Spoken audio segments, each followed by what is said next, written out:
എന്തിന്? നമ്മളുടെ അഖീദ സുരക്ഷിതമാക്കാൻ. അതിൽ പ്രധാനപ്പെട്ട ഒരു വിഷയം നമ്മൾ പറഞ്ഞു. അഹ്ലുസുന്ന വൽ ജമാഅയോട് ഈ പറയപ്പെട്ട വിഭാഗങ്ങൾക്കുള്ള ഒരു എതിർപ്പ് ഇബാദത്തുമായി ബന്ധപ്പെട്ട കാര്യത്തിലാണ്. കാരണം ഒരു വിഭാഗം ആളുകൾ ഇബാദത്തിന് അള്ളാഹുവിന് നൽകാതെ അള്ളാഹുവിന്റെ സ്ഥാനത്ത് മറ്റ് ഇലാഹുകളെ കണ്ട് ആ ഇലാഹുകൾക്ക് ഇബാദത്തുകൾ അർപ്പിച്ചു. വരാനിരിക്കുന്ന കാലം അള്ളാഹു കാക്കട്ടെ, ഒരുപക്ഷെ അങ്ങനെ അള്ളാഹുവിന് പുറമെ ഇലാഹുകൾ സ്ഥാപിക്കപ്പെടുന്ന കാലമായിരിക്കാം. CM-നെ പോലെ ഉദാഹരണങ്ങൾ. അതൊരു വിഭാഗം. അതായത് അവർ ഇബാദത്തിന്റെ കാര്യത്തിന് തീർത്തും പരാജയത്തിലാണ്. മറ്റൊരു വിഭാഗം ഇലാഹായ അള്ളാഹുവിന് തന്നെയാണ് ഇബാദത്തുകൾ ചെയ്യുന്നത്. പക്ഷേ നിർബന്ധമാക്കപ്പെട്ട ഇബാദത്തുകളോടൊപ്പം അവർ അവരുടെ ഇഷ്ടപ്രകാരമുള്ള ഇബാദത്തുകളും കൂട്ടിച്ചേർത്തു. സൂഫികളെ പോലെ അവർ അള്ളാഹുവിനെ നിഷേധിക്കുകയോ അല്ലെങ്കിൽ അള്ളാഹുവിന്റെ സ്ഥാനത്ത് വേറെ ഒരു ഇലാഹിനെ കണക്കാക്കുകയോ ഒന്നും ചെയ്യുന്നില്ല. പക്ഷെ അവരെന്ത് ചെയ്തു? ശരീഅത്ത് നിയമമാക്കിയ ഇബാദത്തുകൾക്ക് പുറമെ അവരുടെ ഹവക്കനുസരിച്ചുള്ള പുതിയ ഇബാദത്തുകളെ അവരായിട്ടുണ്ടാക്കി. എന്നിട്ട് അതിനെയും ഇബാദത്തായി പരിഗണിച്ച് ചെയ്തു. എന്നാൽ അഹ്ലുസുന്ന വൽ ജമാഅ ഇവ രണ്ടിന്റെയും ഇടയിലാണ്. അവരവരുടെ ഇബാദത്ത് അള്ളാഹുവിന് മാത്രമേ നൽകുള്ളൂ. എന്തിനെതിരായിട്ട്? ആദ്യം പറഞ്ഞ വിഭാഗത്തിനെതിരായിട്ട്. എന്താണോ അള്ളാഹു നിർബന്ധമാക്കിയത് ആ ഇബാദത്ത് മാത്രമേ ചെയ്യുള്ളൂ, പുതുതായിട്ടൊന്നും നിർമ്മിക്കൂല. രണ്ടാമത്തെ വിഭാഗത്തിന് എതിരായിട്ട്. ആ മധ്യമ നിലപാടാണ് ഇബാദത്തിന്റെ വിഷയത്തിൽ അഹ്ലുസുന്ന വൽ ജമാഅക്ക് ഉള്ളത്. അതൊരു ചെറിയ ഇബാദത്താണെങ്കിലും ശരി. അതായത് ഉദാഹരണം പറഞ്ഞാൽ, ഒരാൾ തവാഫ് ചെയ്യും. എത്ര പ്രാവശ്യം ചുറ്റിയാലാണ് തവാഫ് ആവുക? 7 പ്രാവശ്യം. ഇപ്പൊ സൗദി അതിൽ തണുപ്പെല്ലാം തുടങ്ങി വരികയാണ്. അപ്പൊ 7 പ്രാവശ്യം അയാൾ നടന്നാലും അയാളുടെ ശരീരം ക്ഷീണിക്കുകയോ വിയർക്കുകയോ ഒന്നും ചെയ്യൂല. ഇപ്പൊ വിയർത്തിട്ടില്ല, ക്ഷീണിച്ചിട്ടില്ല, അതുകൊണ്ട് എന്റെ തവാഫ് ശരിയായില്ല എന്ന് സൂഫികൾ ചിന്തിക്കും. അതുകൊണ്ട് ചിലപ്പോ അവരെന്ത് ചെയ്യും? 14 നടക്കും. എന്നാളെ എന്ത് ചെയ്തിട്ടുള്ളൂ? ഇബാദത്ത് ചെയ്ത പോലെ ആവുള്ളൂ. അഹ്ലുസുന്ന അങ്ങനെ ചെയ്യൂല. ക്ഷീണവുമില്ല, വിയർപ്പുമില്ല, 5 മിനിറ്റ് കൊണ്ട് തവാഫ് തീരും ചെയ്തു. ഒരു സമാധാനമായിരിക്കും, ഒരു അങ്ങോട്ടും ഇങ്ങോട്ടും ചിന്തിക്കില്ല, ഒരു വിഷമം ഉണ്ടാവില്ല. കാരണം അതാണ് ശരീഅത്ത് നിയമമാക്കിയ ഇബാദത്ത്. ഹവക്കനുസരിച്ച് കൂട്ടോ കുറക്കോ ഒന്നും ചെയ്യൂല. ഇബാദത്തിന്റെ കാര്യത്തിൽ അതാണ് നമ്മളുടെ നിലപാട്, അഥവാ അഹ്ലുസുന്നയുടെ വസതിയായ നിലപാട്, മധ്യമ നിലപാട്. രണ്ടാമത്തെ കാര്യം, നമ്മളും ഈ വിഘടിച്ച വിഭാഗങ്ങളും തമ്മിലുള്ള പ്രധാനപ്പെട്ട ഒരു പ്രശ്നം അള്ളാഹുവിന്റെ അസ്മായിലും സിഫാത്തിലും ആണ്. അതിൽ 2 പ്രധാനപ്പെട്ട പ്രശ്നമാണ് വിഘടിച്ച വിഭാഗങ്ങൾക്കുള്ളത്. ഒരു വിഭാഗം അള്ളാഹുവിന്റെ അസ്മാഉ വസിഫാത്തുകളെ പൂർണ്ണമായും തള്ളിക്കളഞ്ഞു, അങ്ങനത്തെ ഒന്നില്ല എന്ന് പറഞ്ഞ് നിഷേധിച്ചു കളഞ്ഞു. എന്നാൽ ഇപ്പുറത്ത് വേറെ വിഭാഗം അശ്ശരിയാക്കളെ പോലെ ചിലതിനെ അംഗീകരിക്കുകയും ചിലതിനെ വ്യാഖ്യാനിച്ച് നേരെയാക്കുകയും ചെയ്തു. അതായത് അള്ളാഹുവിനെ പരിശുദ്ധപ്പെടുത്താനാണ് നമ്മൾ വ്യാഖ്യാനിക്കുന്നത് എന്ന അർത്ഥത്തിൽ ചില സിഫത്തുകളെ അല്ലെങ്കിൽ ഇസ്മുകളെ അവർ വ്യാഖ്യാനിച്ചു. അവരെന്ത് വാദം പറഞ്ഞു? നമ്മൾ നേർക്ക് നേരെ, ഉദാഹരണത്തിന് അവര് പറഞ്ഞു അള്ളാഹു കണ്ണില്ലാതെ കാണുന്നവനാണ്, കാതില്ലാതെ കേൾക്കുന്നവനാണ്. അള്ളാഹ് കേൾക്കും, പക്ഷെ അവരെന്തില്ല? കാതില്ല. അതെന്താ അങ്ങനെ ചോദിച്ചാൽ അവര് പറയും കാതുണ്ടെന്ന് നമ്മൾ പറഞ്ഞാൽ നമ്മൾ അള്ളാഹുവിനെ സൃഷ്ടികളോട് സാദൃശ്യപ്പെടുത്തിയ പോലെയായില്ലേ? സൃഷ്ടിക്കും കാതുണ്ട്, അള്ളാഹുവിനും കാതുണ്ട്, അപ്പൊ പിന്നെ രണ്ടും ഒരുപോലെ ആയില്ലേ? ലൈസ കമിസ്ലിഹി ഷൈഉൻ എന്നല്ലേ അള്ളാഹു പറയുന്നത്. ഖുർആനിലെ തെളിവ് വെച്ചിട്ട് അവരെന്ത് ചെയ്യും? അള്ളാഹുവിനെ ന്യൂനതയിൽ നിന്ന് രക്ഷപ്പെടുത്താനാണ് നമ്മൾ വ്യാഖ്യാനിച്ചത് എന്ന് പറയും. പക്ഷെ അഹ്ലുസുന്ന പറഞ്ഞെന്താണിയോ, നിങ്ങൾ എന്തർത്ഥത്തിലാണ് അള്ളാഹു കാണും എന്ന് വിശ്വസിച്ചത് അതേ അർത്ഥത്തിൽ എന്തും വിശ്വസിച്ചാൽ മതി. അള്ളാഹുവിന് മനസ്സിലായില്ല. അവര് പറഞ്ഞെന്താണ്? അള്ളാഹു ലാം എന്താ പണ്ട് ഹുസൈൻ സലഫി നാദാപുരത്ത് എന്ന് പറഞ്ഞ ഓർമ്മയില്ലേ? കണ്ണില്ലാതെ കാണുന്നോനും കാതില്ലാതെ കേൾക്കുന്നോനും അശരിയാക്കളുടെ വാദം. അവര് കണ്ണ് ഉണ്ട് എന്ന് പറയില്ല. കാരണം കണ്ണുണ്ടെന്ന് പറഞ്ഞാൽ സൃഷ്ടികൾക്കും കണ്ണുണ്ട്, അള്ളാഹുവിനും കണ്ണുണ്ട്, അപ്പൊ ഒരേപോലെയായി അത് പറ്റൂല. എന്നാലോ കാണും. അവ എന്തർത്ഥത്തിലാ കാണും എന്ന് പറഞ്ഞത്? അതേ അർത്ഥത്തിൽ എന്തും വിശ്വസിച്ചാൽ മതി. കണ്ണുണ്ട്. ഒന്നിനെ അംഗീകരിച്ചു, മറ്റൊന്നിനെ നിഷേധിച്ചു. അഹ്ലുസുന്ന പറഞ്ഞു നമ്മൾ അങ്ങോട്ടുമില്ല ഇങ്ങോട്ടുമില്ല. അള്ളാഹു അവന്റെ ദാത്തിന് എന്തൊക്കെ ഇസ്മുകൾ സിഫത്തുകൾ പറഞ്ഞിട്ടുണ്ടോ, നബി സല്ലല്ലാഹു അലൈഹി വസല്ലം അള്ളാഹിനെ പറ്റി നമുക്ക് എന്ത് ഇസ്മുകളും സിഫാത്തുകളും പറഞ്ഞു തന്നിട്ടുണ്ടോ അതങ്ങനെ തന്നെ നമ്മൾ വിശ്വസിക്കുന്നു. എല്ലാം സ്ഥിരപ്പെടുത്തി വിശ്വസിക്കുന്നു. മിൻ ഗൈരി തഅതീലിൻ വലാ തഅവീലിൻ വലാ തംസീലിൻ വലാ തശ്ബീഹിൻ. ഈ നാലുമില്ലാതെ. ഒന്ന് മിൻ ഗൈരി തഅതീലിൻ, നിഷേധിക്കാതെ. തഅതീൽ എന്ന് പറഞ്ഞാൽ അങ്ങനെ ഒന്നും അല്ലാഹുവിനില്ല എന്ന് പറഞ്ഞ് നിഷേധിച്ച് കളയുക. പിന്നെ വലാ തഅവീലിൻ, വ്യാഖ്യാനിക്കാതെ. അള്ളാഹുവിന് കയ്യുണ്ട്, കൈ എന്ന് പറഞ്ഞാൽ നമ്മൾ ഈ കയ്യല്ല, മറിച്ച് പിന്നെ അള്ളാഹിന്റെ റഹ്മത്താണ് അവിടെ ഉദ്ദേശം, ഇല്ല, അങ്ങനെ വ്യാഖ്യാനിക്കാതെ. വലാ തംസീലിൻ, ഉപമിക്കാതെ, പോലെ എന്ന് ഇന്നതുപോലെ എന്ന് പറയാതെ. വലാ തശ്ബീഹിൻ, സാദൃശ്യപ്പെടുത്താതെ. ഇതൊന്നും അഹ്ലുസുന്നക്കില്ല. അള്ളാഹിന്റെ ദാത്തിന് യോജിച്ച ഇസ്മൻ എങ്ങനെയാണോ അങ്ങനെ. അള്ളാഹു ഇറങ്ങും, റബ്ബുന തബാറക വ തആല. ഇത് സൂഫികളോട് അല്ലെങ്കിൽ ഈ വിഘടിച്ച വിഭാഗങ്ങളോട് ചോദിച്ചാൽ അവര് പറയും ഇറങ്ങും എന്നത് കൊണ്ട് ഉദ്ദേശം അവിടെ അള്ളാഹിന്റെ റഹ്മത്ത് ഇറങ്ങുമെന്നാണ്, ബറക്കത്ത് ഇറങ്ങുമെന്നാണ്, അല്ലാണ്ട് അള്ളാഹു ഇറങ്ങും എന്നല്ല. നമ്മൾ എന്ത് പറയും? ഇറങ്ങും എന്ന് പറഞ്ഞാൽ ഇറങ്ങും. കമാ യലീഖു ലിദാതി, അള്ളാഹിന്റെ ദാത്തിന് എങ്ങനെയാണ് യോജിച്ചത് ഇറക്കം അങ്ങനെ. നമ്മൾ എന്തില്ല തഅതീൽ ചെയ്യൂല, അത് നിഷേധിക്കൂല. പിന്നെന്ത് ചെയ്യൂല? തഅവീൽ ചെയ്യൂല, അതിനെ വ്യാഖ്യാനിക്കാൻ നിൽക്കൂല. പിന്നെന്ത് ചെയ്യൂല? തംസീൽ ചെയ്യൂല, ഇന്നാളെ പോലെ ഇന്നിറങ്ങൽ പോലെ എന്ന് ഉപമിച്ചു പറയൂല. പിന്നെയോ തശ്ബീഹ് ചെയ്യൂല, ഒന്നിനോട് സാദൃശ്യപ്പെടുത്തുകയും ഇല്ല. ഇതാണ് ആ വിഷയത്തിൽ അഹ്ലുസുന്ന വൽ ജമാഅയുടെ നിലപാട്. പ്രധാനപ്പെട്ട ഒരു കാര്യം, അഹ്ലുസുന്ന വൽ ജമാഅ എന്തുകൊണ്ടാണ് ഇങ്ങനെ അസ്മാഉ വ സിഫാത്തിനെ അംഗീകരിക്കാൻ കാരണം, അവർ അള്ളാന്റെ ഇസ്മുകളെ സിഫാത്തുകളെ സ്ഥിരപ്പെടുത്തി അംഗീകരിക്കുന്ന വിഷയത്തിൽ മനുഷ്യന്റെ ബുദ്ധിയെ പരിഗണിക്കാറില്ല. എന്താണോ അള്ളാഹു പറഞ്ഞത് അതങ്ങനെ വിശ്വസിക്കും. എന്താണ് റസൂലുള്ളാഹി സ്വല്ലല്ലാഹു അലൈഹി വസല്ലം നമ്മളെ പഠിപ്പിച്ചത് അതങ്ങനെ വിശ്വസിക്കും. അതാണ് അസ്മാഉ വ സിഫാത്തിലുള്ള അഹ്ലുസുന്നയുടെ നിലപാട്. എന്നാൽ അതിൽ നിന്ന് വ്യതിചലിച്ചു പോയിരിക്കുന്നു ബാക്കി 72 പലരും. അതിൽ ഇന്നത്തെ സമസ്തക്കാരും പെട്ടിട്ടുണ്ട്, നിലവിലുള്ള തബ്ലീഗാരും പെട്ടിട്ടുണ്ട്, ബാക്കിയുള്ളവരും പെട്ടിട്ടുണ്ട്. അതിൽ നിന്ന് വ്യത്യസ്തരാണ് സലഫികൾ. ഇതെന്തുകൊണ്ടാ അറിയോ? നമ്മൾ കൂടുതൽ ഇതിനെപ്പറ്റി ഒരു ചർച്ച നമ്മുടെ നാട്ടിൽ നടന്നിട്ടില്ല. നമ്മൾ ആ മേഖലയിൽ ഈ പറയപ്പെട്ടവരുമായിട്ട് സംവദിക്കുകയോ അല്ലെങ്കിൽ അതുമായി ബന്ധപ്പെട്ട ഒരു പ്രത്യേക ഇൽമ് നമുക്ക് കിട്ടുകയോ ചെയ്തിട്ടില്ല. നമ്മൾ ആകെ അഹ്ലുസുന്നയുടെ ആളുകള് ഈ പറഞ്ഞ സൂഫികളോട് അല്ലെങ്കിൽ ഷിയാക്കളോട് അല്ലെങ്കിൽ ഈ പറഞ്ഞ അശ്അരിയാക്കളോടൊക്കെ സംവദിച്ചിട്ടുള്ളത് ഫിഖ്ഹിയായ മസ്അലകളിലും പിന്നെ തൗഹീദ് ശിർക്കും ബന്ധപ്പെട്ട കാര്യത്തിലും മാത്രമാണ്.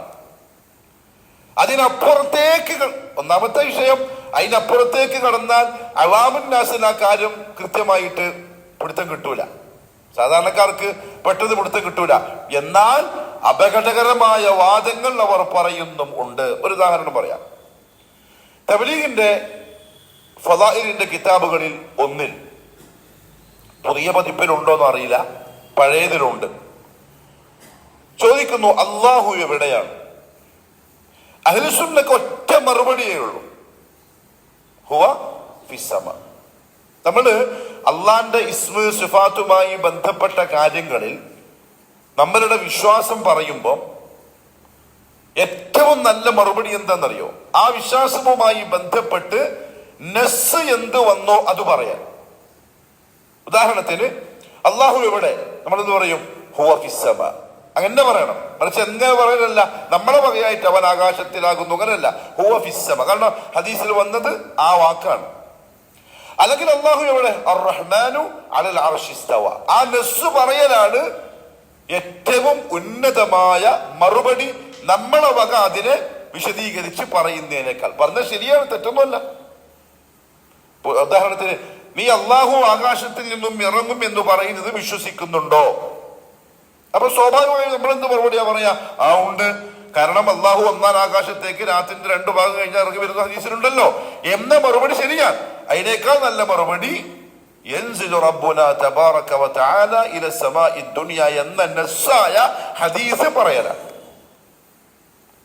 അപ്പൊ തബ്ലീഗിനോട് ചോദിച്ചാൽ അവര് പറയും അള്ളാഹു എല്ലായിടത്തും ഉണ്ട്.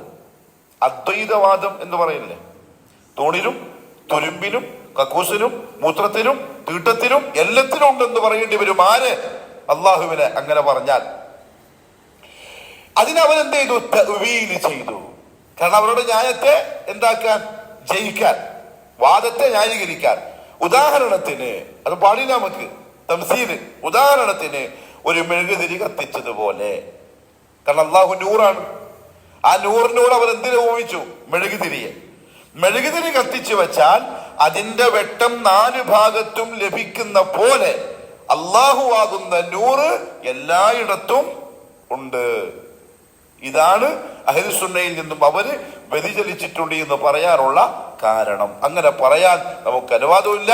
അത് നമ്മുടെ അഖീദയുമായി ബന്ധപ്പെട്ടതാണ്. പിന്നെന്തേ ഉള്ളൂ? ഒറ്റ മറുപടി.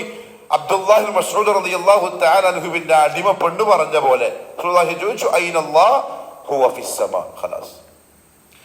റസൂലുള്ളാഹി സ്വല്ലല്ലാഹു അലൈഹി വസല്ലം അവൾക്ക് അത് തിരിഞ്ഞിട്ട് പറഞ്ഞു തന്നെയാണോ എന്നറിയാൻ വേണ്ടി എന്തും ചോദിച്ചില്ല. കൈഫ്, എങ്ങനെയാ, എങ്ങനെ, ഏതാ, ഒന്നുമില്ല. പറഞ്ഞു, ഖലാസ്, ഓളെ ഈമാൻ ശരിയാണ്, നീ കൊണ്ടുപോയിക്കോളി. അപ്പൊ ഇതാണ് അഹ്ലുസുന്നന്റെ ഈ വിഷയത്തിലുള്ള മധ്യമ നിലപാട്. എന്നാൽ അതിൽ നിന്ന് വ്യതിചലിച്ചവരായ ജഹ്മികൾ അള്ളാന്റെ ഇസ്മാ സിഫാത്തിനെ പൂർണ്ണമായും തള്ളിക്കളഞ്ഞു. അങ്ങനത്തെ ഒന്നില്ല എന്ന് പറഞ്ഞു. അശ്അരിയാക്കൾ ചിലതിനെ അംഗീകരിച്ചു, ചിലതിനെ തള്ളിക്കളഞ്ഞു. ഇതിലൊന്നും നമ്മളില്ല, നമ്മളെല്ലാം അംഗീകരിക്കുന്നു, എല്ലാം അള്ളാഹുവിനെ സ്ഥിരപ്പെടുത്തുന്നു. മൂന്നാമത്തെ വിഷയം ഖദർ ഖദാഇനുള്ള അഹ്ലുസുന്നയുടെയും ഈ വിഘടിച്ച വിഭാഗങ്ങളുടെയും വിശ്വാസമാണ്. توسط أهل السنة والجماعة في هذا الباب بين القدرية والجبرية. ഇവിടെയും അഹ്ലുസുന്നയ്ക്ക് 2 ആൾക്കാരോടാണ് യുദ്ധം ചെയ്യേണ്ടത് ഖദറിന്റെ വിഷയത്തിൽ. ഒന്ന് ഖദരിയാക്കളോട്, മറ്റൊന്ന് ജബരിയാക്കളോട്. ഈ പറയപ്പെടുന്ന ഖദരിയ ജബരിയ എന്ന് പറയുന്ന 2 ടീമും ഇന്നും നമ്മുടെ നാട്ടിലും കോഴിക്കോടും നിലവിലുണ്ട്. നമ്മൾ അറിയാത്തതുകൊണ്ടാണ്, ആ മേഖലയിൽ നമ്മൾ ഇറങ്ങാത്തതുകൊണ്ടാണ്, സംസാരിക്കാത്തതുകൊണ്ടാണ്. ഒരു വിഭാഗം ഖദരിയാക്കൾ എന്ന് പറഞ്ഞാൽ ഫൽ ഖദരിയ, ഖദരിയ എന്ന പേരിൽ അറിയപ്പെടുന്ന അഹ്ലുസുന്ന വൽ ജമാഅയിൽ നിന്നും അള്ളാഹുവിന്റെ ഖദർ ഖദാഇന്റെ വിഷയത്തിൽ വിഘടിച്ചു പോയ ആ ടീം നഫൗ അൽ ഖദറ, അവർ അള്ളാഹിന്റെ ഖദറിനെ പൂർണ്ണമായും നിഷേധിച്ചു. അവരെന്തു പറഞ്ഞു? ഫഖാലു, എന്നിട്ട് അവർ പറഞ്ഞു, ഇന്ന അഫ്ആലൽ ഇബാദി വതആതിഹിം വമആസിഹിം, ഭൂമിയിലുള്ള അടിമകളുടെ എല്ലാ പ്രവർത്തനങ്ങളും, അത് നന്മയായ അനുസരണപരമായ ത്വാഅത്തായ നല്ല പ്രവർത്തികളാണെങ്കിലും വമആസിഹിം, പാപകരമായ പ്രവർത്തികളാണെങ്കിലും ലം തദ്ഖുൽ തഹ്ത ഖദാഇല്ലാഹി വഖദരി, അല്ലാഹുവിന്റെ ഖദർ ഖദാഇന്റെ കീഴിലുള്ളതല്ല, മറിച്ച് അത് അടിമകള് ആ സമയത്ത് സ്വയം വിചാരിച്ച് ചെയ്യുന്ന പ്രവൃത്തി മാത്രം. അള്ളാഹു എന്തില്ല, അതിന് ഒരു കൈകടത്തലുമില്ല, ഒരിടപാടുമില്ല. എന്നിട്ടോ ഫല്ലാഹു തആല അലാ സഅമിഹിം, അവരുടെ വാദപ്രകാരം, ഈ വാദപ്രകാരം അല്ലാഹു ലം യഖ്ലുഖ് അഫ്ആലൽ ഇബാദ്, അടിമകളുടെ പ്രവർത്തികളെ സൃഷ്ടിച്ചവനല്ല.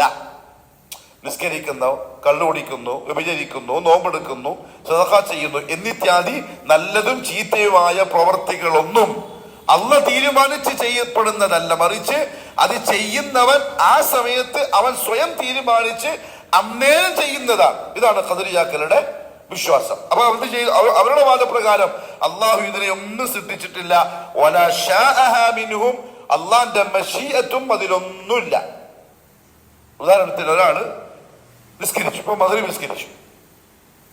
നമ്മൾ മഗ്രിബ് നിസ്കരിച്ചത് ഇന്നവൻ സലാഹുദ്ദീൻ എന്ന് പറയുന്ന എന്റെ അടിമ ഒളവണ്ണയിലെ സലഫി മസ്ജിദിൽ ഈ ദിവസം ഇന്നത്തെ മഗ്രിബ് നിസ്കരിക്കും എന്ന് എന്റെ റബ്ബ് ഞാൻ എന്റെ ഉമ്മാന്റെ ഗർഭാശയത്തിലുള്ളപ്പോഴേ തീരുമാനിച്ച സംഗതിയാണ്.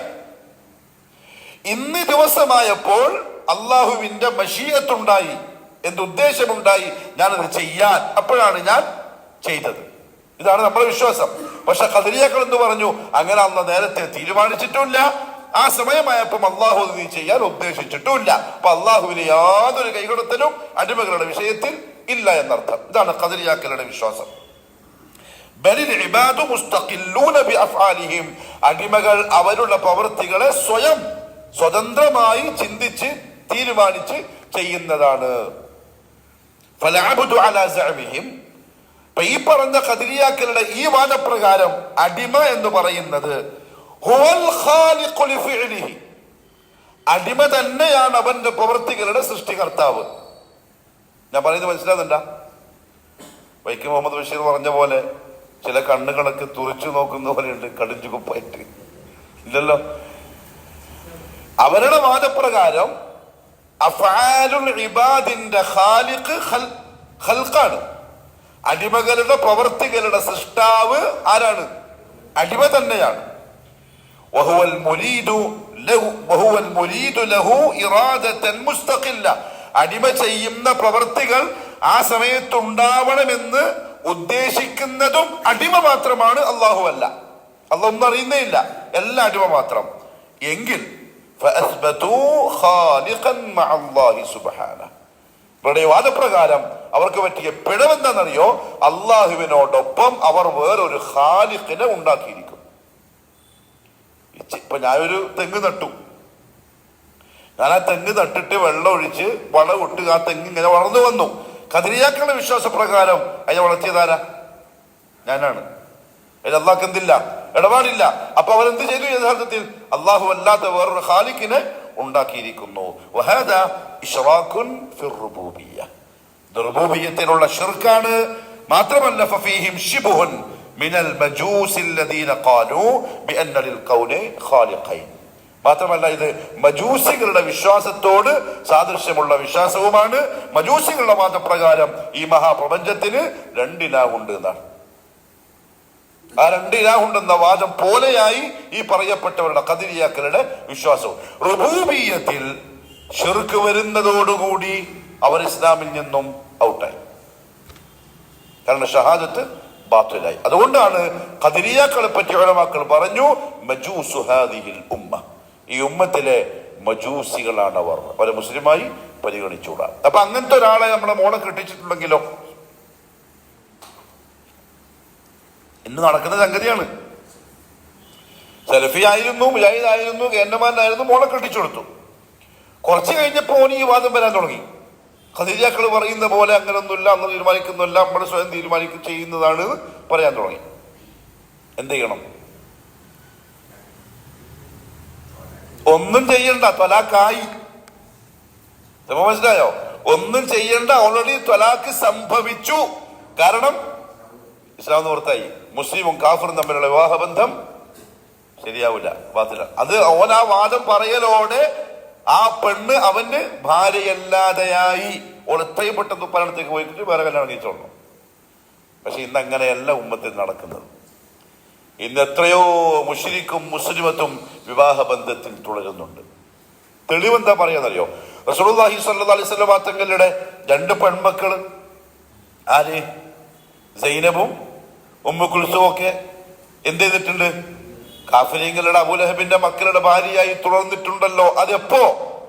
ഈ നിയമം പാസ്സാകുന്നതിന്റെ മുമ്പ് നിയമം പാസ്സായി. വലാ തൻകിഹുൽ മുശ്രികാത്തി ഹത്താ യുഅ്മിന്ന വലഅമതും മുഅ്മിനത്തുൻ ഖൈറും മിൻ മുശ്രികത്തിൻ വലൗ അഅജബത്കും വലാ തുൻകിഹുൽ മുശ്രികീന ഹത്താ യുഅ്മിനു വലഅബ്ദും മുഅ്മിനുൻ ഖൈറും മിൻ മുശ്രികിൻ വലൗ അഅജബക്കും. നിങ്ങൾ മുശ്രികത്തായ ഒരു പെണ്ണിനെ കെട്ടാൻ പാടില്ല.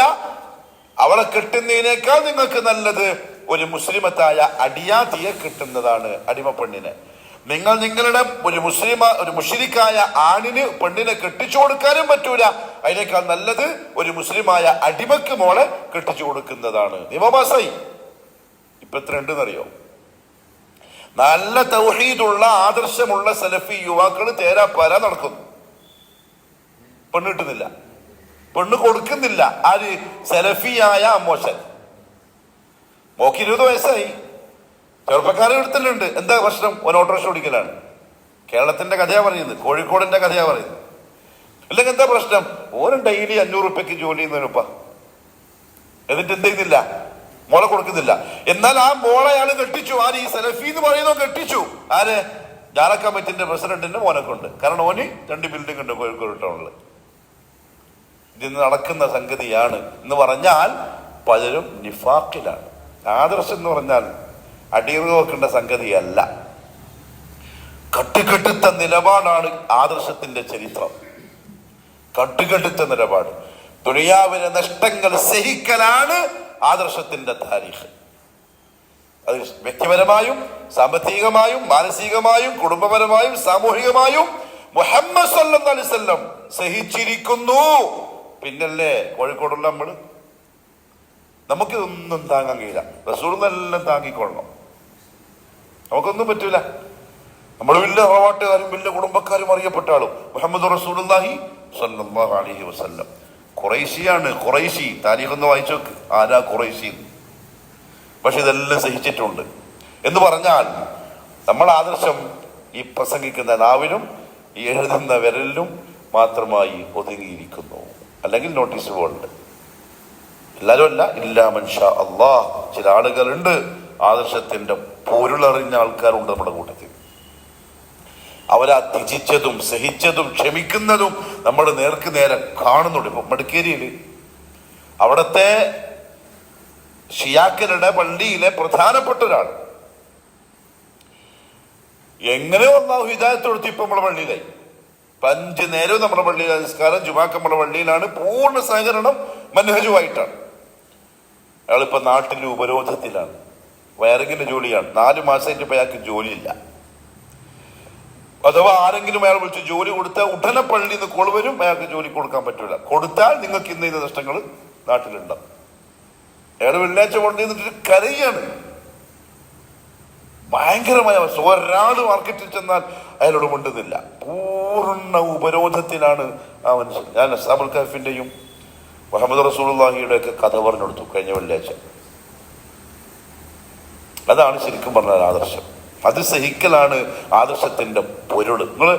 നമ്മള് പരീക്ഷണങ്ങളെ അള്ളാന്റെ വെറുപ്പായിട്ട് കാണരുത്. അലാമത്തുൽ മഹബ്ബ. കാരണം മുഹമ്മദ് സല്ലല്ലാഹു അലൈഹി വസല്ലം പറഞ്ഞിട്ടുണ്ട്, ഇദാ അഹബ്ബല്ലാഹു ഖൗമൻ ഇബ്തലാഹും. അല്ലാഹു ഒരു വിഭാഗത്തെ ഇഷ്ടപ്പെട്ടാൽ ഇബ്തലാഹും, അവരെ പരീക്ഷിക്കുക ചെയ്യുക. ഇപ്പൊ ഇത്തരം തൗഹീദ് മനസ്സിലായി, ഉൾക്കൊണ്ടു, അംഗീകരിച്ചു, അങ്ങനെ ജീവിക്കാൻ തയ്യാറായി എങ്കിൽ അല്ലാഹു നോക്കുന്നത് ഫലയഅലമന്നല്ലാഹു അല്ലദീന സദഖൂ വലയഅലമന്നൽ കാദിബീൻ. ഇവൻ കള്ളനാണോ സത്യസന്ധനാണോ എന്ന് നോക്കാൻ ടെസ്റ്റുകൾ വരും. അതീ കോലത്തിലൊക്കെയാണ് വരിക. ചിലപ്പോ മോളെ കല്യാണം നടക്കുകയില്ല, ചിലപ്പോ മോന് പെണ്ണ് കിട്ടുകയില്ല. ചിലപ്പം നമ്മള് മൂഴിക്കല് ഒരു ചെങ്ങായി ഒരു അത്തറിന്റെ ഷോപ്പ് തുടങ്ങി. നമ്മളിൽ നിന്ന് മേടിച്ചു പോയ ടീമാണ്. അത് വേറെ കാര്യം. മഞ്ചേരി ടീം, കുറച്ച് സ്ട്രോങ് കൂടിയ ടീം. അത്തന്റെ കട തുടങ്ങി. 2 ആൾക്കാരുടെ സംഭാഷണം നമ്മൾ കേൾക്കാണ്. ആടെ പോയിട്ട് വാങ്ങി ശരിയാവില്ല, അവിടെ പോയിട്ട് വാങ്ങണ്ടെന്ന് പറയാൻ കാരണം ഇവൻ നമ്മളുടെ ആദർശത്തിലുള്ളവനല്ല എന്നതുകൊണ്ട് മാത്രം സംഭവിക്കും. അതും ടെസ്റ്റാണ്. ചിലപ്പോ ക്ലച്ച് പിടിക്കൂല, അങ്ങനെ ബിസിനസ് പരാജയപ്പെടും. കാദിബുകൾ എന്താവും? 2 പരീക്ഷണം വന്നു, ഈ ശരിയാവില്ലപ്പ. ഇങ്ങനെയുള്ള ഒരു ആദർശം നമുക്ക് മറ്റേ പള്ളിയിൽ തന്നെ. അങ്ങനെ അടുത്ത ജുമാക്ക് മറ്റേ പള്ളിയിൽ പോയി ബാക്ക് പോയിരുന്നിട്ട് പ്രസിഡന്റ് സെക്രട്ടറിയിലും വരുമ്പോ ഒരു സൗണ്ട്. സെക്രട്ടറി ഇവനിവിടെ തന്നെ എത്തിയ. ഇപ്പൊ സമാധാനമായി. സെക്രട്ടറിയെല്ലാം കണ്ട് ഇപ്പൊ ഞാൻ ഇവിടുത്തെ ആളായി. എത്ര ആളുണ്ടെന്ന് അറിയാം. ഗൾഫ് പോയി തൗഹീദ് മനസ്സിലാക്കി നാട്ടിൽ വരുമ്പം മുഖം മൂടി അണിയുന്ന എത്ര മനുഷ്യന്മാരുണ്ടെന്ന് അറിയാം. കാര്യമില്ല. ആദർശം പരീക്ഷണം മാത്രമാണ്. മുഹമ്മദ് റസൂലുള്ളാഹിയുടെ ഏറ്റവും വലിയ തെളിവ് സല്ലല്ലാഹു അലൈഹി വസല്ലം. അള്ളാഹ്ക്ക് വെറുപ്പുള്ള മനുഷ്യനാണ്. ഖബ്ബാബ് ഇബ്നുൽ അറത്ത് റളിയല്ലാഹു അൻഹു എന്ന് ചോദിച്ചു, യാ റസൂലല്ലാഹ് മതാ നസ്റുല്ലാഹ്, എപ്പോഴാപ്പ അള്ളാന്റെ സഹായം വരെ? ഇതെന്തൊരു പരീക്ഷണമാണ് സഹാബാക്കൾ പറയുന്നത്. റസൂലുള്ളാഹി ഹയാത്തോടെ കൂടെ ഉള്ളപ്പോ അന്നേരം പറഞ്ഞു കൊടുത്തത്, മുൻപ് വന്ന അമ്പിയാക്കളിൽ ചിലരെ അരയോളം കുഴിച്ചിട്ട് ഈർച്ചവാട് കൊണ്ട് തലയിൽ നിന്ന് പളർന്ന് 2 കഷണാക്കിയിട്ടുണ്ട്. ഇരുമ്പിന്റെ ചീർപ്പ് കൊണ്ട് അവരെ ശരീരത്തിൽ മാന്തി എല്ലിൽ നിന്നും ഇറച്ചി വേർപ്പെടുത്തിയിട്ടുണ്ട്. എന്നിട്ടും അവരെന്ത് ചെയ്തില്ല? ബേക്കോട്ട് വന്നില്ല. അല ഇന്ന നസ്റല്ലാഹി ഖരീബ്. നമ്മള് വീണുവാണ്. ആരടക്കം? നമ്മൾ ഈ പ്രസംഗിക്കുന്ന പ്രഭാഷകന്മാരായ മഹാന്മാരടക്കം ആദർശത്തിന്റെ പരീക്ഷ വരുമ്പം പൊട്ടിപ്പോവാണ്. പക്ഷെ ഇതിൽ കാര്യമില്ല. അതുകൊണ്ട് ശരിക്കും പറഞ്ഞാല് സഹാബാക്കളെ, സലഫുസ്സാലിഹീങ്ങളുടെ ആ കഥകളുണ്ടല്ലോ, താരീഖ്, അതിങ്ങനെ പഠിച്ചുകൊണ്ടിരിക്കണം, വായിച്ചുകൊണ്ടിരിക്കണം. പറ്റുമെങ്കിൽ വീട്ടിലൊരു 10 മിനിറ്റ് അതെല്ലാം വായിക്കണം. അതിലാണ് ജോഷുള്ളത്. സഹാബ് റസൂലില്ല, ചില്ലറക്കാരല്ല. നിങ്ങൾ നോക്കി, ഖാലല്ലാഹ് വഖാല റസൂലുള്ളാഹ് വഅസ്ഹാബു റസൂലില്ല. ദീനിന്റെ 3ാമത്തെ ഭാഗമാണ് അവര്. അതില്ലാണ്ടില്ല, ദീനില്ല. അവരെ പോലെ നമുക്കാവാൻ പറ്റില്ല. അവരിൽ അവസാന ദിവസം 1 മിനിറ്റ് റസൂലുള്ളാഹിന്റെ സുഹബത്തിൽ മദീനത്ത് വന്നായ സഹാബിയും 1000 കൊല്ലം തൗഹീദോടെ ജീവിച്ച സാധാരണക്കാരും ഒരുപോലെയാവില്ല. സഹാബാക്കൾ വേറെ റളിയല്ലാഹു അൻഹും വറദു അൻ സർട്ടിഫിക്കറ്റ്. പിന്നെ അവരെ പോലെ അങ്ങനാവും. പക്ഷെ അവരുടെ താരീഖ് നമുക്ക് ആവേശമാണ്, നമുക്ക് ആ വഴിക്ക് സഞ്ചരിക്കാനുള്ളൊരു ധൈര്യമാണ് ശരിക്കും പറഞ്ഞാൽ. അതുകൊണ്ട് ഖദരിയാക്കൾ ഈ ഉമ്മത്തിന്റെ മജൂസികളാണ്. അവർ അള്ളാഹുവിന്റെ അടിമകളുടെ പ്രവർത്തികളിലോ അവരുടെ ഉദ്ദേശങ്ങളിലോ യാതൊരു പങ്കുമില്ല. അടിമകൾ തന്നെയാണ് അവരുടെ പ്രവർത്തനത്തിന്റെ ഖാലിഖ് എന്ന് വാദിച്ച് അള്ളാഹിന്റെ റുബൂബിയ്യത്തിൽ ശിർക്ക് ചെയ്തിരിക്കുന്നു. അവർ ഇസ്ലാമിന്റെ ഔട്ടായവരാണ്. അവരുമായിട്ട് ബന്ധു. അബ്ദുല്ലാഹി ഇബ്നു ഉമർ റളിയല്ലാഹു അൻഹു പറഞ്ഞു, ഖദരിയാക്കൾ, അതായത് ഇബ്നു ഉമറിന്റെ കാലത്ത് തുടങ്ങി ഈ വാദം, പുതുതായിട്ട് വന്നല്ല. അവരെ സംബന്ധിച്ച് അറിഞ്ഞപ്പോ അദ്ദേഹം പറഞ്ഞു, നിങ്ങൾ അവരെ കണ്ടാൽ അവരോട് പറഞ്ഞോക്കിൻ, അബ്ദുല്ലാക്ക് അവരുമായിട്ട് യാതൊരു ബന്ധവുമില്ല, അവർക്ക് അബ്ദുല്ലാഹുമായിട്ടും ബന്ധമില്ല എന്ന് പറഞ്ഞേക്കി. ഒരു സഹാബി അങ്ങനെ പഞ്ചായത്തെന്തറിയോ? അവർ ഔട്ടാണ് എന്നാണ്. ദീനിൽ അവർക്ക് സ്ഥാനമില്ല. അതുകൊണ്ട് ശ്രദ്ധിക്കേണ്ടിയിരിക്കുന്നു. ഇതാണ് ഖദരിയാക്കൾ ഒരു ഭാഗത്ത്. അതായത് പൂർണ്ണമായും തഅ്തീൽ ചെയ്തു. അള്ളാഹ്ക്ക് ഒരു ഇടപാടും ഈ വിഷയത്തിലില്ല, ഖദറിലില്ല. എന്നാൽ ജബരിയ്യ, അടുത്തുള്ളത് ജബരിയാണ്. അടുത്ത അഹ്ലുസുന്നത്തിന്റെ 2ാമത്തെ സൈഡിലുള്ളവർ ജബരിയാക്കൾ. അവരെന്താ ചെയ്തത്? അവര് ഖദറിനെ അംഗീകരിക്കുന്ന വിഷയത്തിൽ ഗുലുവ് കാണിച്ചു, അമിതത്ത്. മറ്റേ ടീമിന് തീരെയില്ല. ഈ ടീമാണെങ്കിലോ ഭയങ്കര ഓവറായി. എന്ത് ചെയ്തു അവര്? ഫഖാലു, അവര് പറഞ്ഞു, ഇന്നൽ അബ്ദ മജ്ബൂറുൻ അലാ ഫിഅലിഹി. ഇപ്പോഴത്തെ സൂഫികളെ പോലെ, ഇപ്പോഴത്തെ കുരുവട്ടൂരിയൻ സൂഫിസവും അതേപോലെ തന്നെ ഹൈദരാബാദ് സൂഫികളൊക്കെ ഉണ്ടല്ലോ, മുക്കത്ത്, കോഴിക്കോട് മുക്കത്തുള്ള സൂഫികൾ, അവരിപ്പോ കാർ ഓടിക്കുകയാണ്. അപ്പൊ നമ്മളോട് ചോദിക്കും, ഇപ്പൊ ആരാ കാർ ഓടിക്കുന്നത്? ആരാ? നമ്മളാണ്. പക്ഷെ അവര് പറയും അള്ളാഹുവാണ്. അടിമയ്ക്ക് ഇതിനൊന്നുമില്ല, ഒരിടപാടുമില്ല. ഇപ്പൊ ഞാൻ ക്ലാസ് എടുത്തില്ലേ, ആരെടുത്തത്? ഞാൻ എടുത്തത്. അവര് പറയും അള്ളാഹു അടുത്തത് എന്ന് പറഞ്ഞാൽ അടിമക്കൊരിടപാടുമില്ല. മൊത്തത്തിൽ ആർക്ക് മാത്രമേ ഉള്ളൂ?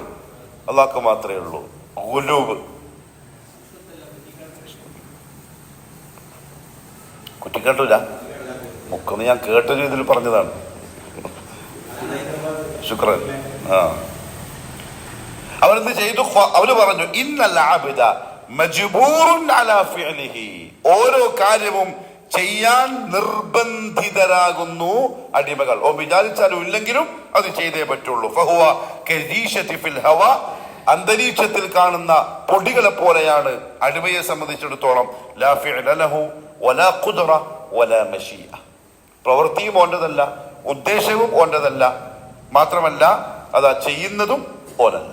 എല്ലാം അള്ളാഹു നേരത്തെ തീരുമാനിച്ചിട്ടുണ്ട്. അടിമ ഇങ്ങനെ ഒഴുകല് മാത്രം. ഇതാണ് ജബരിയ. ജബരിയ എന്ന് പറഞ്ഞാൽ എന്താ? നിർബന്ധിതർ എന്നതിന്റെ അർത്ഥം. നിർബന്ധിക്കപ്പെട്ടവർ എന്ന് വാദിച്ചവരെ വിളിച്ച പേരാണ് ജബരിയ. ഫഹദല്ലാഹു അഹ്ലസുന്നതി വൽ ജമാഅ. അതുകൊണ്ടാണ് ഈ ജബരിയാക്കളാണ് എന്ത് പറയുന്നത്? കള്ളു കുടിച്ചിട്ട് എന്ത് പറയും? അന്ന് തീരുമാനിച്ചില്ല, ഞാൻ കുടിച്ചില്ല, അത് തീരുമാനിച്ച എങ്ങനെ പോയി? നിസ്കരിക്കാൻ വേണ്ടി വരില്ല, നോമ്പെടുക്കൂല റമദാനില്, എന്താ അത് നേരത്തെ തീരുമാനിച്ചില്ല, എനിക്ക് പ്രശ്നമേ ഇല്ല. എന്നാൽ ഇവരാരും നന്മ ചെയ്തിട്ട് ഈ വാദം പറയാറുമില്ല. തഹജ്ജുദ് നിസ്കരിച്ചിട്ട് അന്ന് തീരുമാനിച്ചല്ല ഞാൻ നിസ്കരിക്കാൻ എന്ന് പറയില്ല. തിന്മ ചെയ്തിട്ട് അതിനെ ന്യായീകരിക്കുക മാത്രമേ ഉള്ളൂ. ഫഹദല്ലാഹു അഹ്ലസുന്ന വൽ ജമാഅ.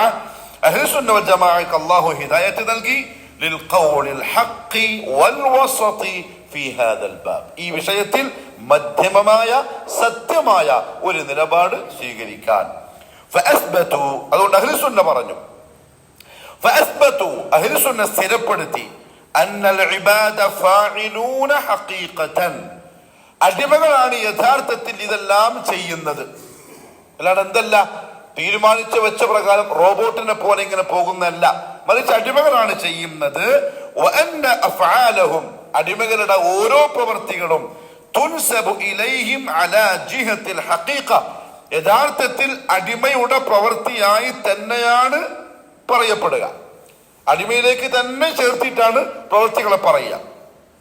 എന്നാലോ വഅന്ന ഫിഅലൽ അബ്ദി, ആ അടിമയുടെ ആ പ്രവർത്തനം വാഖിഉൻ ബിതഖ്ദീരില്ലാഹി വമശീഅതിഹി വഖൽഖി, അല്ലാഹുവിന്റെ തീരുമാനപ്രകാരവും അവന്റെ ഉദ്ദേശത്തോടെയും അവൻ ഉണ്ടാക്കുന്നത് കൊണ്ടുമാണ് അടിമ അത് ചെയ്തത്. ചെയ്തതാരെന്നെ? അടിമ തന്നെ. പക്ഷെ അടിമ അത് ചെയ്യണമെന്ന് അല്ലാഹു നേരത്തെ ഉദ്ദേശിച്ച് തീരുമാനിച്ചിട്ടുണ്ട്. ഇതാണ് അഹ്ലുസുന്നന്റെ മധ്യമമായ നിലപാട്. അപ്പൊ എന്ത് ചെയ്തില്ല? പിന്നെ ഖദരിയാക്കൾ പറഞ്ഞ പോലെ അടിമകൾക്ക് ഒരു ഇടപാടും, അള്ളാഹ്ക്ക് ഒരു ഇടപാടുമില്ല എന്ന വാദമില്ല. അതായത് അടിമ തന്നെയാ ചെയ്യുന്നത്. അഹ്ലുസുന്നകൾ പറയുന്നില്ല, അടിമയാണ് ചെയ്യുന്നത്. ജബരിയാക്കൾ പറഞ്ഞ പോലെ അടിമക്ക് യാതൊരു ഇടപാടും ഇല്ല, അടിമയുടെ മശീഅത്തും ആ പ്രവൃത്തിയിലുണ്ട്. അടിമയാണ് ചെയ്തത് അള്ളാഹുവിന്റെ മശീഅത്തോടു കൂടെ. എന്താണ് അഹ്ലുസുന്നയുടെ നിലപാട്? ഫല്ലാഹു തആല ഖാലിഖുൽ ഇബാദി വഖാലിഖു അഫ്ആലിഹിം. അപ്പൊ അള്ളാഹുവാണ് അടിമകളെ സൃഷ്ടിച്ചതും അടിമകളുടെ പ്രവൃത്തികളെ സൃഷ്ടിച്ചതും. അള്ളാഹു പറഞ്ഞ പോലെ വല്ലാഹു ഖലഖകും വമാ തഅമലൂൻ, അസ്സാഫാത്ത് 96-ാമത്തെ ആയത്ത്. അള്ളാഹുവാണ് നിങ്ങളെ സൃഷ്ടിച്ചത്, വമാ തഅമലൂന, നിങ്ങൾ പ്രവർത്തിക്കുന്നതിനെയും സൃഷ്ടിച്ചത് അള്ളാഹു തന്നെയാണ്. കമാ അന്ന ലിൽ ഇബാദി മശീഅത്തുൻ തഹ്ത മശീഅത്തില്ലാഹ്. അപ്പൊ അടിമക്ക് എന്തുണ്ട്? ഒരു പ്രവൃത്തി ചെയ്യുന്നതിൽ അവന്റേതായ ഒരു ഉദ്ദേശമുണ്ട്, അള്ളാന്റെ ഉദ്ദേശത്തിന്റെ കീഴെ. അതുകൊണ്ട് അള്ളാഹു പറഞ്ഞത് വമാ തശാഊന ഇല്ലാ അയ്യശാ അല്ലാഹ്. നിങ്ങളൊരു കാര്യം അടിമ അവൻ മനസ്സിൽ തീരുമാനിക്കും, എന്നിട്ട് അവൻ ചെയ്യും. പക്ഷെ എന്നാലും അത് അള്ളാഹുവിന്റെ മശീഅത്തിന്റെ കീഴിലാണ്, അള്ളാഹു നേരത്തെ തീരുമാനിച്ച പ്രകാരം തന്നെയാണ്. വമഅ ദാലിക്, അതിനോടൊപ്പം തന്നെ, അതായത് അള്ളാന്റെ മശീഅത്തോടു കൂടി മാത്രമാണ് അടിമകൾ പ്രവൃത്തി ചെയ്യുന്നത്. അപ്പൊ സ്വാഭാവികമായിട്ട് നമ്മൾ ചോദിക്കുമല്ലോ, പിന്നെ കൂലിയും ശിക്ഷയും എന്തിനാണ്? അതാ പറയുന്നത്. വമഅ ദാലിക്, അതിനോടൊപ്പം തന്നെ ഫഖദ് അമറല്ലാഹുൽ ഇബാദ ബിതാഅതി, അള്ളാഹു തന്നെ പറയുന്നുണ്ട് എന്റെ മശീഅത്തിന്റെ കീഴിൽ മാത്രമാണ് നിങ്ങളുടെ മശീഅത്ത്. മശീഅത്ത് മീൻസ് ഉദ്ദേശം. എന്നാലോ അതേ അള്ളാഹു കൽപ്പിച്ചിട്ടുണ്ട് അവനെ അനുസരിക്കാൻ, നിങ്ങൾ എന്നെ അനുസരിച്ചു കൊള്ളണം. വതാഅതു റസൂലിഹി, എന്റെ നബിമാരെയും റസൂലുകളെയും അനുസരിച്ചു കൊള്ളണം. വനഹാഹും, അടിമകളോട് അവൻ നിരോധിച്ചിട്ടുണ്ട് അൻ മഅസിയതിഹി, അവനെ എതിര് കാണിക്കുന്നതിനെ തൊട്ട്. വഹുവ സുബ്ഹാനഹു യുഹിബ്ബുൽ മുത്തഖീൻ, അവൻ മുത്തഖീങ്ങളെ ഇഷ്ടപ്പെടുമെന്നും പറഞ്ഞിട്ടുണ്ട്. വലാ യർദ അനിൽ ഫാസിഖീൻ, ഫാസിഖീങ്ങളിൽ അല്ലാഹു തൃപ്തനാവൂല എന്നും പറഞ്ഞിട്ടുണ്ട്. എല്ലാം അള്ളാഹുവിന്റെ മശീഅത്തിന്റെ കീഴിലാണ്. നമ്മൾ എന്ത് ചെയ്താലും നന്മയാവട്ടെ തിന്മയാവട്ടെ അള്ളാഹു നേരത്തെ തീരുമാനിച്ചതാണ്, അള്ളാഹിന്റെ ഉദ്ദേശപ്രകാരമാണ്. ആ വിഷയത്തിൽ യാതൊരു സംശയമില്ല. എന്നാൽ അതേ അള്ളാഹു തന്നെ എന്തും പറഞ്ഞു അടിമയോട്, ഇതാ എന്നെ അനുസരിച്ചോളണം, തഖ്വയോടെ ജീവിക്കുന്നവരാണ് എനിക്കിഷ്ടം, ഫാസിഖീങ്ങളെ ഞാൻ ഇഷ്ടപ്പെടുന്നില്ല, നിങ്ങൾ എനിക്ക് തന്ന റസൂലിനെ ഇത്തിബാഅ ചെയ്തോളണം, അതിലാണ് നിങ്ങളെ വിജയം, അല്ലെങ്കിൽ നിങ്ങൾ പരാജയപ്പെടും എന്നും അള്ളാഹു അടിമനോട് പറഞ്ഞിട്ടുണ്ട്. എന്നിട്ടോ അങ്ങനെ പറയുക മാത്രമല്ല, വഖദ് അഖാമല്ലാഹുൽ ഹുജ്ജത അലൽ ഇബാദ്, ഈ പറഞ്ഞ കാര്യങ്ങളെ അടിമകളുടെ മുമ്പിൽ തെളിവ് സഹിതം അള്ളാഹു അവതരിപ്പിച്ചു പ്രവാചകന്മാരെ നിയോഗിച്ചിട്ടും കിതാബുകൾ ഇറക്കി തന്നിട്ടും. അള്ളാഹ് തീരുമാനിച്ച പോലെയാണ് മനുഷ്യന്മാര് പോകുന്നെങ്കിൽ എന്തിന്റെ കാര്യമില്ല. പ്രത്യേക അമ്പിയാ മുർസലീങ്ങളെ അയച്ചിട്ട് കാര്യങ്ങൾ പറഞ്ഞു പഠിപ്പിക്കേണ്ട കാര്യമില്ല. അടിമങ്ങ് പോയിക്കോളും. കിതാബ് ഇറക്കി തരേണ്ട കാര്യമില്ല. മുജദ്ദിദീങ്ങൾ ഉണ്ടാക്കേണ്ട കാര്യമില്ല. ദർശകരുടെ കാര്യമില്ല. അടിമങ്ങ് ചെയ്തു പോയിക്കോളും. എന്നാൽ അള്ളാന്റെ മശീയത്തിന്റെ കീഴിലുമാണ്. എന്നാൽ അള്ളാഹു ആണെങ്കിലോ അമ്പിയാ മുർസലീങ്ങളെ അയച്ചും കിതാബുകളെ ഇറക്കി തന്നും കാര്യങ്ങൾ ഇങ്ങനെ ചെയ്യണം, ഇങ്ങനെ ചെയ്തൂടാ, അങ്ങനെ ചെയ്യണം, ഇങ്ങനെ ചെയ്തൂടാ എന്ന കൽപ്പനകളും നിരോധനങ്ങളും പറഞ്ഞു തന്നിട്ടും ഉണ്ട്. അതിനെ കൊണ്ട് എന്ത് മനസ്സിലാകുന്നു? ഫമൻ അതാഅ, ആരെങ്കിലും അനുസരിച്ചാൽ, അതാഅ അൻ ബയ്യിനത്തിൻ വഇഖ്തിയാരിൻ, ആ അടിമ അള്ളാന്റെ കൽപ്പന അനുസരിച്ചിരിക്കുന്നത് ആ വിഷയത്തിൽ അള്ളാഹു അവതരിപ്പിച്ച തെളിവ് മനസ്സിലാക്കിക്കൊണ്ടും അടിമയുടെ സ്വയം ഇഷ്ടപ്രകാരവും മാത്രമാണ്. ആ ഇഷ്ടത്തിനും ആ അടിമ അന്നേരം അത് നിശ്ചയിച്ചതിനുമാണ് അള്ളാഹു എന്ത് കൊടുക്കുന്നത്? കൂലി കൊടുക്കുന്നത്. ഇഖ്തിയാറുണ്ട്. ആ ഇഖ്തിയാർ ഉള്ളത് കൊണ്ടാണ് അള്ളാഹു അമ്പിയാക്കളെ നിയോഗിച്ചത്. ഇഖ്തിയാർ ഇല്ലെങ്കിൽ നമുക്ക് ചോദിച്ചൂടെ, നമുക്കൊരു ഇതുമില്ല, പിന്നെ എന്തിനാ നമുക്ക് നബി? നമുക്കൊരു സ്വാതന്ത്ര്യമില്ല, പിന്നെ എന്തിനാ നമുക്ക് ഖുർആൻ? എല്ലാം അള്ളാന്റെ കീഴിലാണ്. പക്ഷെ ആ ഒരു സംഗതി ആ സമയത്ത് ചെയ്യുമ്പോഴുള്ള അടിമയുടെ ഇഖ്തിയാർ, അത് വെച്ചിട്ടാണ് അവൻ ഇത് ചെയ്തത്. അതിനാണ് ആ കൂലി. ചെയ്യുമ്പോൾ അതിനുള്ളതാണ്. അപ്പൊ ഫമൻ അത്വാഅ, ആര് അനുസരിക്കുന്നുവോ അവൻ അനുസരിച്ചത് അത്വാഅ അൻ ബയ്യിനത്തിൻ വഇഖ്തിയാർ, ആ അനുസരണക്ക് ഇന്ന കൂലിയുണ്ട് എന്ന് അള്ളാഹു തെളിവ് സഹിതം പറഞ്ഞു തന്നപ്പോൾ അത് മനസ്സിലാക്കിക്കൊണ്ട് അവൻ അവന്റെ ഇഷ്ടപ്രകാരം അനുസരിച്ചതാണ്. അവൻ ആ ഇഷ്ടത്തെ ഉപയോഗിച്ചല്ലോ, അതിനാണ് അവന് കൂലി കിട്ടുന്നത്. അങ്ങനെ ചെയ്യുമ്പോൾ അവൻ എന്ത് ചെയ്യും? നല്ല കൂലി കിട്ടും. ഓമൻ ആസ, ഇനി ഒരുത്തൻ എതിരെ കാണിച്ചാൽ അവൻ എതിരെ കാണിച്ചത് അവന്റെ സ്വയം ഇഷ്ടപ്രകാരമാണ്. അതുകൊണ്ട് തന്നെ അവൻ എന്ത് കിട്ടും? ശിക്ഷയും കിട്ടും.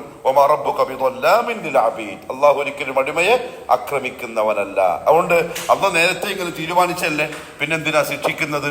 ആ ചോദ്യത്തിന് അർത്ഥമില്ല. അള്ളാഹു സൃഷ്ടിച്ച് നേരത്തെ തീരുമാനിച്ചിട്ടുണ്ട്. വിജയിയാര് പരാജയപ്പെട്ടവനാണ് എന്നൊക്കെ അള്ളാഹുന്റെ ഖദറിൽ നേരത്തെ ഉണ്ട്. എന്നിട്ടും അള്ളാഹു നമ്മുടെ അടുത്ത് പറഞ്ഞെന്താ? ഇങ്ങനെ ചെയ്താൽ രക്ഷപ്പെടാം, ഇങ്ങനെ ചെയ്താൽ നരകത്തിലായി പോകും. എങ്കിൽ ഇങ്ങനെ ചെയ്യണോ ഇങ്ങനെ ചെയ്യണോ? ആ ഇഖ്തിയാർ ആർക്കുണ്ട്? അടിമക്കുണ്ട്. അതും എന്തിന്റെ കീഴിലാണ്? തഹ്ത മശീഅത്തില്ലാ.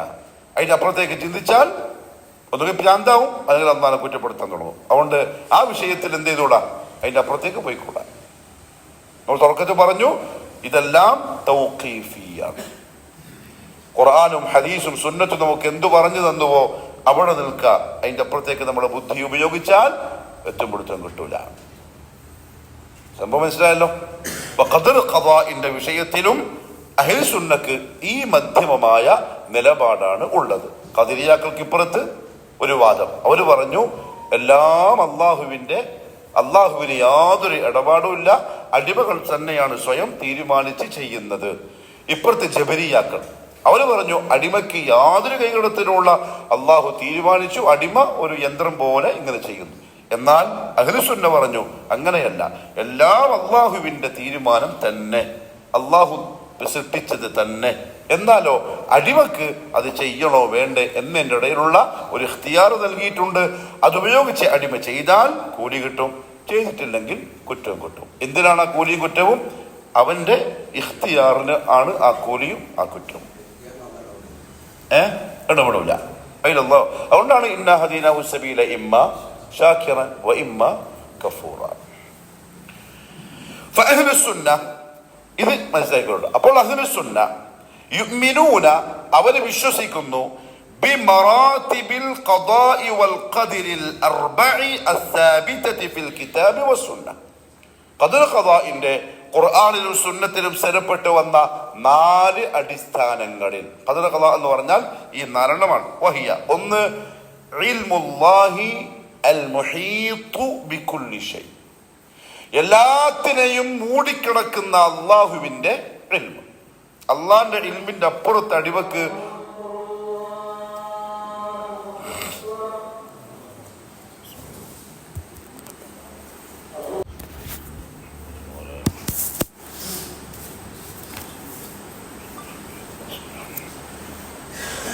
അപ്പൊ ഒന്ന്, ഖദർ ഖദാഇലുള്ള സത്യവിശ്വാസികൾ അല്ലെങ്കിൽ അഹ്ലുസുന്ന വൽ ജമാഅയുടെ അഖീദ എന്ത് എന്ന് ചോദിച്ചാൽ 4 കാര്യങ്ങളിലാകുന്നു ഖദർ ഖദാഇനെ അഹ്ലുസുന്ന മനസ്സിലാക്കുന്നത്.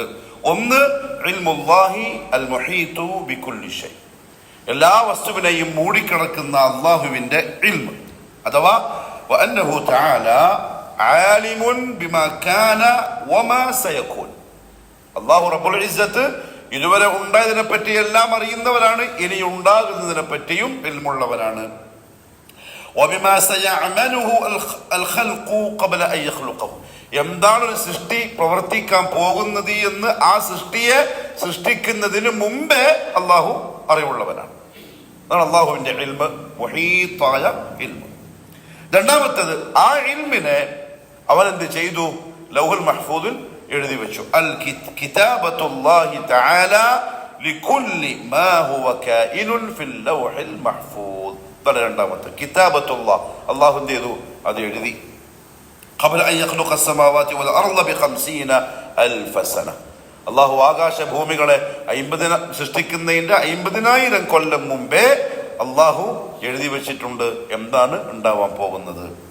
മൂന്നാമത്തത് മശീഅത്തുല്ലാഹി അന്നാഫിദ, അള്ളാന്റെ ഇൽമിലുള്ള അവൻ എഴുതി വെച്ച ആ കാര്യം ഉണ്ടാകുന്നത് അവന്റെ മശീഅത്ത് ഉണ്ടാകുമ്പോഴാണ്. ഏത്? അതുണ്ടാവണമെന്ന് അള്ളാഹു ആ സമയത്ത് ഉദ്ദേശിക്കും, അപ്പോഴാണ്. ഫമാ ശാ അല്ലാഹു കാൻ, അള്ളാഹു ഉദ്ദേശിച്ചത് ഉണ്ടാവും. വമാ ലം യശ ലം യകുൻ, അവൻ ഉദ്ദേശിക്കാത്തത് ഉണ്ടാവൂല. വകുല്ലു മാ യഖഉ ഫീ ഹാദൽ വുജൂദ്, അതുകൊണ്ട് ഈ ദുനിയാവിൽ സംഭവിക്കുന്ന മുഴുവൻ കാര്യങ്ങളും ഖദ് അറാദഹു അല്ലാഹു ഖബ്ല വുഖൂഇഹി, അതുണ്ടാകുന്നതിന് മുമ്പേ അല്ലാഹു ഉദ്ദേശിച്ച സംഗതിയാണ്. ഇതാണ് മൂന്നാമത്തെ, ഇൽമ്, കിതാബത്ത്, മശീഅത്ത്. 4, ഖൽഖുല്ലാഹ്, അന്നല്ലാഹ ഖാലിഖു കുല്ലി ഷൈ, ഇതിനെയെല്ലാം ആ സമയത്ത് ഉണ്ടാക്കുന്നതും അല്ലാഹുവാണ്. അഥവാ ഒന്ന് അല്ലാഹുവിന്റെ ഇൽമിലുള്ള കാര്യമാണ്, അത് അല്ലാഹു ലൗഹുൽ മഹ്ഫൂദിൽ എഴുതി വെച്ചിട്ടുണ്ട്. അത് ഉണ്ടാവേണ്ട സമയത്ത് അല്ലാഹു ഉദ്ദേശിക്കുന്നു, ഉദ്ദേശിച്ചാൽ മാത്രം പോരാ, എന്നിട്ട് അതിനെ ഉണ്ടാക്കുകയും ചെയ്യുന്നു, അപ്പോഴേ അത് ഉണ്ടാവുകയുള്ളൂ. ഫഹുവ ഖാലിഖു കുല്ലി ആമിലിൻ വഅമല, എല്ലാ പ്രവൃത്തി ചെയ്യുന്നവനെയും ആ ചെയ്ത പ്രവൃത്തിയെയും അല്ലാഹു ആ സമയത്ത് ഉണ്ടാക്കുന്നതാണ്.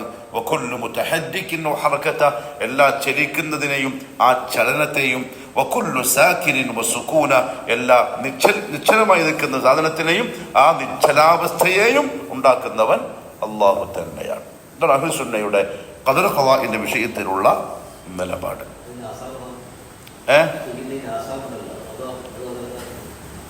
ഇത് ശിക്ഷയും കൂലിയോ?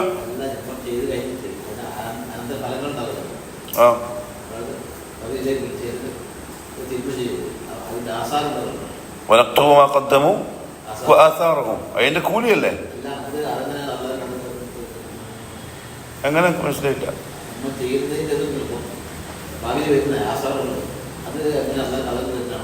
അതും ഖദറിലുണ്ട്.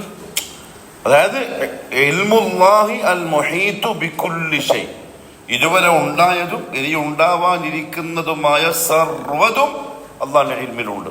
ഇലാ യൗമിൽ ഖിയാമ, എന്തുണ്ടാവണം, എപ്പോൾ ഉണ്ടാവണം, എങ്ങനെ ഉണ്ടാവണം, എല്ലാം അല്ലാഹുവിന്റെ ഇൽമിലുണ്ട്. അതൊക്കെ അല്ലാഹു എഴുതി വെച്ചിട്ടുമുണ്ട് 50,000 കൊല്ലം മുമ്പ് ലൗഹുൽ മഹ്ഫൂദിൽ. അപ്പൊ നമ്മളൊരാളെ തൗഹീദിലേക്ക് വിളിച്ചു, അയാൾ തൗഹീദ് കിട്ടി, അയാളിത് വേറൊരാൾക്ക് കിട്ടി, അതല്ലേ നിങ്ങൾ ഉദ്ദേശിച്ച്? സർ, അതെല്ലാം നേരത്തെ എഴുതി വെച്ചിട്ടുണ്ട്. ഒക്കെ ലൗഹുൽ മഹ്ഫൂദിൽ 50,000 കൊല്ലം മുമ്പ് കിതാബത്ത് നടന്നു കഴിഞ്ഞതാണ്. അതുണ്ടാവുമ്പോൾ അല്ലാഹുവിന്റെ മശീഅത്ത് ഉണ്ടാവും. അതായത് ഇപ്പം ഞാൻ ഒരാളെ തൗഹീദിലേക്ക് വിളിക്കാൻ സമയമായി, അപ്പൊ അല്ലാഹുവിന്റെ മശീഅത്ത് ഉണ്ടാവും. അല്ലാഹു ഉദ്ദേശിക്കുമ്പം ഞാൻ എന്ത് ചെയ്യും? ഉദ്ദേശിച്ചാൽ മാത്രം പോരാ, എന്നെ കൊണ്ട് ചെയ്യിപ്പിക്കും. അപ്പൊ ഞാനത് ചെയ്യും. അപ്പൊ അവൻ കേൾക്കും, ആ കേൾക്കുന്നതിലും അല്ലാഹുവിന്റെ മശീഅത്തുണ്ട്. അത് ഓൻ വേറൊരാൾക്ക് പറഞ്ഞു കൊടുക്കാനും അല്ലാഹുവിന്റെ മശീഅത്തുണ്ട്, അത് വേറൊരാൾ കേൾക്കാനും അല്ലാഹുവിന്റെ മശീഅത്തുണ്ട്. അങ്ങനെ അങ്ങനെ അങ്ങനെ പോകുള്ളൂ. അല്ലാഹുവിനെ വിട്ടിട്ട് യാതൊരു പരിപാടിയില്ല. എല്ലാം അവന്റെ ഇൽമുൽ കിതാബത്തിലും മശീഅത്തിലും ഖൽഖിലും പെട്ട സംഗതിയാണ്. ഈ 4 മർത്തബകളെ ഒരാൾ തന്റെ കവിതയിൽ ഇങ്ങനെ പറഞ്ഞിട്ടുണ്ട്. ഇൽമു കിതാബത്തി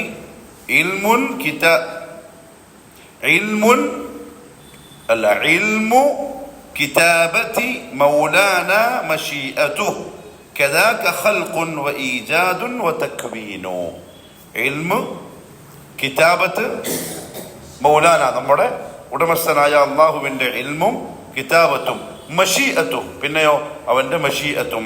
കദാക അപ്രകാരം തന്നെ ഖൽഖുൻ വ ഈജാദുൻ വ തക്വീനു, അത് ഉണ്ടാക്കലും. എല്ലാം ഒറ്റ അർത്ഥാണ്, ഖൽഖ്, ഈജാദ്, തക്വീൻ. അത് ആ പദ്യം ഒപ്പിക്കാൻ വേണ്ടി 3 വാക്ക് പറഞ്ഞത് മാത്രം. ഇൽമു കിതാബത്തി മൗലാന മഷീഅത്തു കദാക ഈജാദുൻ ഖൽഖുൻ വ ഈജാദുൻ വ തക്വീനു. ഇതാണ് മറാത്തിബുൽ ഖദ്രി വൽ ഖദാ. ഇനി ആര് ചോദിച്ചാലും അതറിയില്ല നമ്മൾ എന്ത് ചെയ്തത് പറയരുത്. ഒന്നുകൂടെ വേണ്ട, അള്ളാഹു കാര്യങ്ങൾ മനസ്സിലാക്കി അഖീദയെ സംരക്ഷിക്കാനുള്ള തൗഫീഖ് നസീബാക്കി തരട്ടെ. സുബ്ഹാനക അല്ലാഹുമ്മ ബിഹംദിക അശ്ഹദു അൻ ലാ ഇലാഹ ഇല്ലാ അൻത അസ്തഗ്ഫിറുക വ അത്തൂബു